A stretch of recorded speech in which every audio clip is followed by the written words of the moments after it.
We're at Walmart. Welcome to my vlog. On top of it being Corona season, it's also allergy season. And when allergy season hits, I get itchy. So we're getting lotion to stop me from being itchy. If that's TMI, I don't care. I'm suffering. Everyone else should too. My problem is I don't know if it's allergies or it's eczema, because I got both. I can't do cocoa butter. I can't do shea butter. I can't do anything that smells pretty. Whatever I get, I'm gonna smell like a medicine cabinet. Aveeno has been my best friend since I was a baby, but the stuff they make, they don't have it. And I know people are not buying up lotion because you can't wipe your butt with lotion. All right, now I need, oh no, my peeps. There's no Easter without peeps. If you find these disgusting, I'm not sharing with you anyway. Anyone else walk in like, I don't need a buggy. Dang it. I left one thing. Not my peeps though. Pray for the man God has me to marry. Because I am low maintenance, but I am hella expensive. And I don't mean to be. On a more serious note, I've been thinking lately all the things I wish I would have done had I known there was going to be a global pandemic. I would have gone to the dermatologist. I would have gone to the eye doctor. I would have gotten my tires balanced and rotated. I would have broken into Charity Hospital when I had the chance. See, this is why car insurance is so high in the state of Louisiana. People just get in car accidents for no reason. Oh crap, this is not good. I'm not sure how many laws I broke trying to get around the car wreck, in front of a cop no less. But dude who was driving is all right. He was sitting on the side, a little shell shocked, but his front end is messed up and his car was leaking some kind of fluid. Looked like oil. So no bueno. Say a prayer for that dude. Being out here is making me forget how much I hate water. Like, there's this piece of land. Well, it's not land no more. It's all water. Which I'm pretty sure the water was not that high a couple days ago. But then again, it did rain. But it's making me think, oh my gosh, I would love to get a boat and just ride out here. And then I have to remind myself, I don't do that. I swear, I done passed that same deputy like 3 times. I am not speeding, sir. You know when your ankle itches, you don't like reach down and actually scratch your ankle. You just use your foot and go like this. Why are we crackheads? So I smell medicinal. Like it smells like Vicks Vapor Rub. I just want to shove it up my nose. Today's Easter, right? And this Easter is so odd. This is like the first Easter in 6 years that I haven't been in church. I started going to Elevation in 2014? So yeah, 5 years in a row I was in church for Easter. This is the first year I haven't been in church for Easter, and it's so odd. I think the first Easter I served was 2016, right before we transitioned from Blakeney to Valentine. So to not only not attend a church and not serve, it's like empty feeling, if that makes sense. Last Easter was rough. That was a weekend from hell, I'm gonna be perfectly honest with you. If I see one more sheriff's car, ain't nobody out here. Or is that the dude that lives down the way? It doesn't matter, go somewhere. Ain't nobody doing anything. That entire season of life was just rough, and that's a story for another time if I ever feel like sharing it. But this Easter, our plan as a church plant was to hold an Easter service, but that never came to fruition, obviously, because quarantine. And it sucks, because we were excited and nervous and scared and hopeful and, looking forward to, establishing roots within this city as a church plant. And now it's like we're back to where we were before everyone kind of moved, because with social distancing and all that jazz, we're not seeing each other. Now, if this were in January when I first moved here, I would have done lost my mind by now, because I was a wreck when I first got here. It was bad. But now I feel much more stable than I did, 2-3 months ago, however long ago it was. And I'm back to my normal where I'm okay with being by myself. I'm just ready to get back to normal life. I'm just ready to start driving to work. Well, driving to the place where I park my car so I can walk to work. I'm ready to get back to planning this church plant. I'm ready to get back to adjusting to life in a new city. Even that's on hold. You know, everyone has their own struggles. Some struggles are big, some struggles are small, but they're struggles. So if you ever feel like, well, some people have it worse than I do, that's BS. Your feelings are valid. Your feelings are 100% valid. Whether it's you're now working from home and you're not used to working from home, whether it's now you have to homeschool your little crotch goblins and you don't know what to do, whether it's you're a senior in high school and you were looking forward to the last few months of your senior year and you can't do prom, you may not even walk for graduation and you work so freaking hard. However small, however big, it doesn't matter. Your feelings are valid, 100%.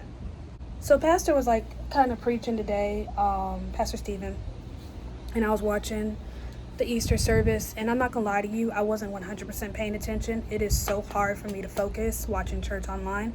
It's one thing if I'm watching like a sermon, but to actually watch an entire worship experience and actually feel engaged, kudos to people who can do it. I cannot. But he was talking about, you know, Martha and Lazarus and all them. I can't remember which one, whether it was Martha or Mary. I think it was Martha, because I've always identified with Martha.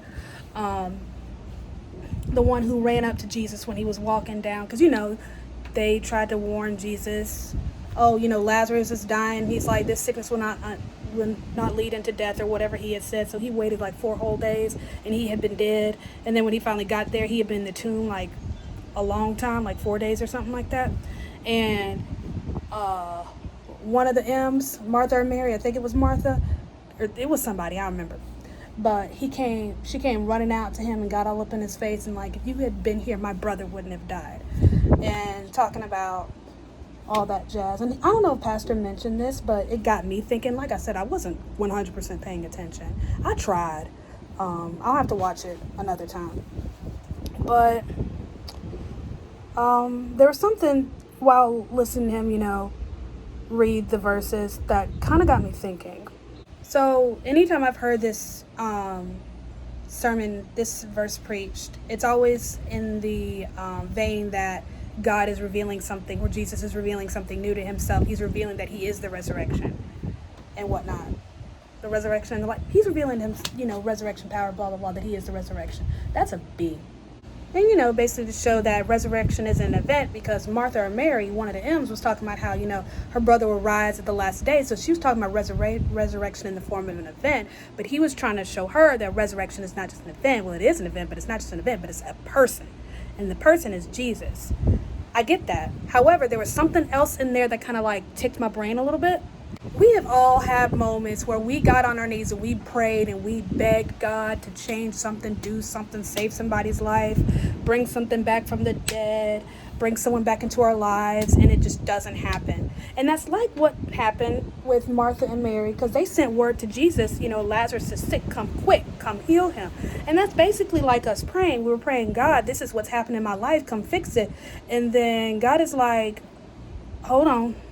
And then the thing that we've been praying for not to happen happens. And then when God finally does show up, we're like, okay, where have you been? And we've all got that something where it's like, Jesus, God, if you had been here, you know, my dad wouldn't have died. God, if you had been here, I wouldn't have gotten into that trouble. God, if you had answered my prayer, this wouldn't have happened. We've all been there, right? It's not just me. You know, it mentions in the Bible how Lazarus, his sisters, and Jesus, they were all friends, basically family. They were very familiar with Jesus, and yet they recognized his divine power. They recognized him as someone with authority, and yet, in spite of his authority, I mean, think about somebody in your life that has authority. That's just leagues above you. I'm not talking about a parent, but, you know, how do you normally approach that person? You know, if you have common sense, you're not going to run up to a cop and get all up in his face and start accusing him of stuff. If the Queen of England came up to you, you're not going to get up in her face, because that's just rude. But the difference is, although Jesus had this authority, Martha, Mary, Lazarus had this relationship with him. There was this familiarity with him. So Martha or Mary, whoever it was, I probably should have looked this up, but I didn't feel like it. Also, I don't know where I put my Bible. I had it this morning, and then I don't know where it went. So she knew to go to this man with authority and ask him for help in saving her brother's life. It didn't happen, but she knew this is the person to go to when you need help with that kind of thing.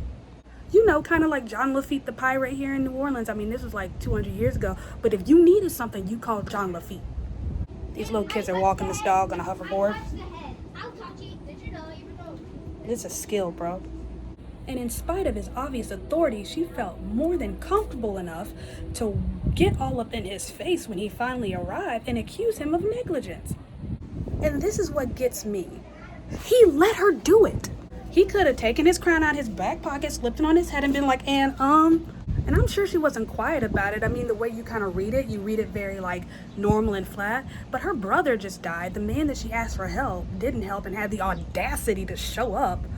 She was probably screaming in his face. Let's be real here. If I ask you for help and you don't help me, and then you have the nerve to roll up when I'm in the middle of a crisis looking like everything's good, these hands. I found my Bible. It was under the notebook I was going to take notes with, and I didn't. Okay, I was right. It was Martha. So when Martha heard Jesus was coming, she went out to meet him, but Mary stayed at home. Lord, Martha said to Jesus, if you had been here, my brother would not have died. But I know that even now God will give you whatever you ask. She straight accuses him. She's basically looking at him saying, do the right thing. But you know, remember the woman's brother just died. So she's hurt, she's broken, she's upset, she's angry, she's mad. It's a lot of emotions that she's just throwing in his face. And Jesus just takes it. He's not pushing her away. He's not trying to check her in her place. He's not, ignoring her. He's literally just standing there and letting her get it all out and take it all out on him. And his heart breaks because her heart breaks because it hurts him to see her heart broken. You know, in church, we always talk about when you're praying and you're approaching the throne of God, to check your posture or whatever. And I get that, and I see where that's coming from. However, what I'm learning about Jesus from this text is that not just that Jesus is the resurrection and that he can bring dead things to life, but Jesus is stupid approachable. That's what I love about Jesus, is with him, I don't have to watch my face. I don't have to fix my tone. I don't have to calm down. If I'm feeling it, I can go to him with it. And let's be real here, because that's like the ultimate goal in any friendship or relationship, is you want someone who can handle your ugly. And Jesus says, not only can I handle your ugly, but I will handle it willingly. One of the dumbest things you can possibly do is try to fix yourself up and then approach Jesus. Because if you're not fixed right, Jesus will sure enough take a hammer and smack you to pieces so you shatter all over again just so he can put you back together the right way. Jesus being God in the flesh, he's all-knowing. So it's not like he didn't know what was waiting for him at the end of Martha, Mary, and Lazarus' driveway. And he's God, so he can do whatever he wants, and he's not going to do something he doesn't want to do. So the fact that he knew that if he was going to go to Martha and Mary's house, Martha was going to come at him, accuse him, get all up in his face, he wanted that. He wanted Martha to come at him like a raging bull. He wanted Martha to get in his face. He wanted Martha to break down in front of him. He wanted that opportunity with her. Your ugly, darkest, most realist moments that you don't let anyone see, God wants to be with you in those moments. He wants you to come running down the driveway ready to bang on his chest, screaming and crying and screaming, why weren't you there when I needed you? But the kicker is that Martha only felt comfortable doing that with Jesus because she had a relationship with him. Feeling safe in the arms of God isn't just about, a house, security, and a job. It's, I know that I can be vulnerable with Jesus and he's not going to turn against me. He's not going to use it against me. He's not going to shout it to every demon to come and attack me. That he's going to be with me in that moment and he's going to hold me and love me and walk me through whatever I'm going through. Because that's exactly what he did with Martha. Once Martha's little breakdown was over, he walked her through all the next steps. And I can't help but wonder what difference it could have made had she not felt comfortable and confident that she could run out to him and get in his face. What would she have missed had she not had that relationship with him? And I think that's a question we all have to ask ourselves, is what kind of relationship do I have with Jesus? How comfortable am I with Jesus? How confident do I feel I can approach him? That was grammatically wrong. I mean, I would love to say my faith has grown immensely since I've been out here. My faith has definitely changed. It's shifted. I don't even know if I would say grown, because I don't know, grown is not the right word, because what I knew to be faith before I moved is a lot different than what I know to be faith now. And to be real with you, I don't know if I even had any real faith before I moved out here. Like, what was I believing in? Like, do you know how much faith it takes to literally pack up everything you have and move it 900 plus miles away? All I had was faith, and all I could do was lean on Jesus on the moments when I wanted to pack up everything and just drive back. What I've learned from this experience, and what I've also learned from this little text about Martha and Jesus, is I will never have a better friend than Jesus. All the friends that I've ever had in my life, none of them were as good as he was. Little boy's spying on me. And new challenges are just around the corner. You know, this journey is just beginning. This little quarantine thing, it's a bump in the road. There are bigger bumps to get over. I am sure of it. And I don't feel as scared as I did when I first moved here, because I have a better understanding of the company I keep and the Savior that I serve. So just a little question to ask yourself: am I reckless in my approach to Jesus, or do I hesitate and proceed with caution? And maybe both approaches are right. I don't know. Jesus never changes, but we change all the time. All right, it's dinner. I bought Blue Box mac and cheese because I was feeling sentimental.